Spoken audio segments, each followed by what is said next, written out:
Welcome to Fight for Your Marriage with Anika, the podcast for Christian wives who refuse to give up when their marriage is under attack. I'm Anika, your host. I'm a Christian speaker, educator, certified marriage and mental health coach, and author. God taught me how to fight for my marriage after it received a devastating blow from the enemy. Now I'm here to help you do the same. In each episode, I'll share biblical wisdom, practical strategies, and heartfelt encouragement to strengthen your faith and your marriage. So put your armor on and let's fight for your marriage together. Welcome back to Fight for Your Marriage with Anika, where we help Christian wives gain victories in spiritual warfare and marriage. I'm your host, Anika Krishan. Last episode, I shared my testimony of how I cried out to God when my marriage fell apart and how He restored everything the enemy tried to take from me.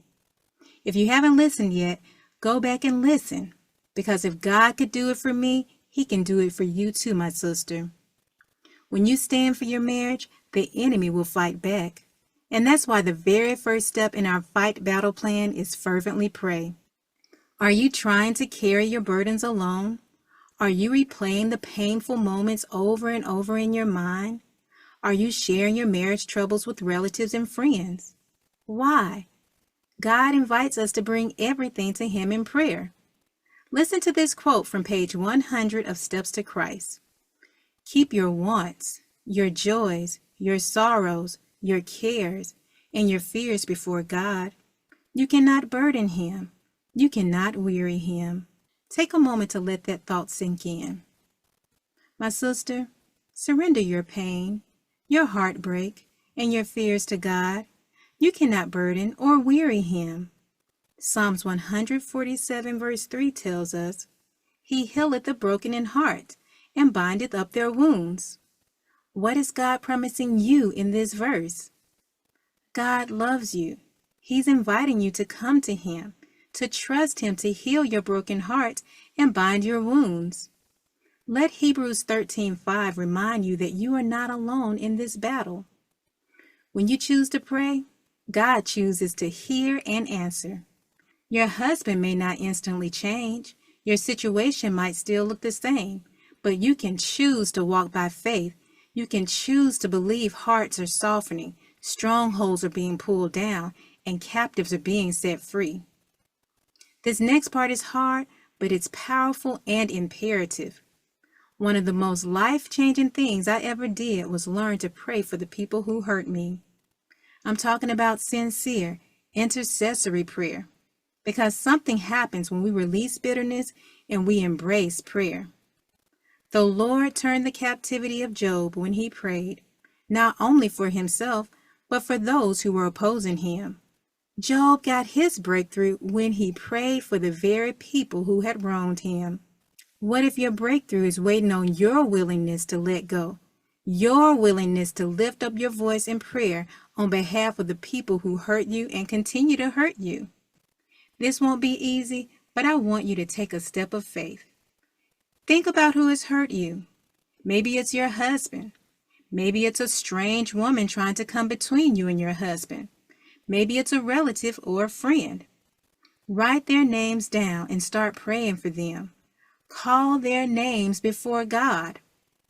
Pray that God will forgive them, that they will truly come to know Him. Pray that God will help you to forgive, that He will soften your heart and remove the bitterness. Pray that God's character of love will be revealed during your interactions with these people. Because when you pray like this and surrender your negative emotions to God, you prepare the way to receive God's healing. My sister, I know this battle is hard, and some days you wonder if you're going to make it. But I also know many are the afflictions of the righteous, but the Lord delivereth him out of them all. God hears every whispered prayer. God hears every time you cry, I don't know what to do. He is already moving and working things out for your good. So don't stop praying, even when you feel weary, when nothing seems to change, or when others question your decision to fight. Keep fervently praying, because God is willing and able to do exceeding abundantly above all you ask or think. You are not alone in this fight. The battle is the Lord's. He will fight for you, and you will hold your peace. In the next episode, we're diving into another weapon for this battle, holding on to God's promises. Because prayer is powerful, but standing on His word is what keeps you firm when doubt creeps in. You don't want to miss it. And if today's message encouraged you, do me a favor, share this with a sister who needs it. Keep fighting, praying, and believing, my sister. Thanks for joining me on Fight for Your Marriage with Anika. I hope this episode encouraged and equipped you to stand strong in the fight for your marriage. If you're looking for more resources, visit my website at fightforyourmarriagetoday.com. While you're there, be sure to get your free chapter from my book, Fight for Your Marriage. And if you enjoyed this episode, don't forget to leave a review and share it with a friend.